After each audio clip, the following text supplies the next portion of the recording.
దేవుడికి ముగ్గురు పిల్లలు ఉన్నారని, పెళ్ళాలు ఉన్నారని నీకు తెలుసా? మరి దావీదు కూతుర్ని రేప్ చేస్తే అది కామసూత్ర కాలేదే, ఇదొక భూత పుస్తకం అయిందే. మరి భగవద్గీతలో ఒక్కరి వల్ల, ఒక ఆడదాన్ని చీర చెంగు లాగినందువల్ల 100 మంది చచ్చారు, 16 లక్షల మంది సైనికులు పోయారు. అదే కురుక్షేత్ర, తెలుసా? అదంత నియమంగా ఉంటుంది. అదే మీలో ఎలా ఉంటుంది తెలుసా? వదిన పక్కలో పడుకోవచ్చు, తల్లి పక్కలో పడుకోవచ్చు, చెల్లి పక్కలో పడుకోవచ్చు. ఇది మీ సంసారం. మీ దేవుడికి పెళ్ళే లేదు. మీ దేవుడు తల్లికి అసలు కడుపు ఎలాగొచ్చిందో మీకే తెలియదు.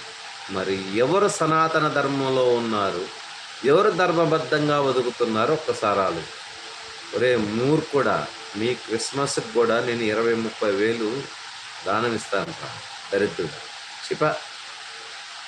నేను ఇచ్చేది మీ దేవుడికి కాదురా, మీలాంటి గొర్రెలు ఉంటారు చూసావా, ఆ గొర్రెల్ని ఇంకో పెద్ద గొర్రె మేపుతూ ఉంటుంది.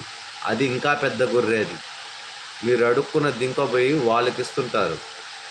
కనీసం మత మార్పిడి అవసరం లేదురా, మీరు మారండి రా. నెక్స్ట్ జనరేషన్ మీ పిల్లలకి మాతో కలిసి ఉండే భాగ్యం ప్రసాదించండి రా.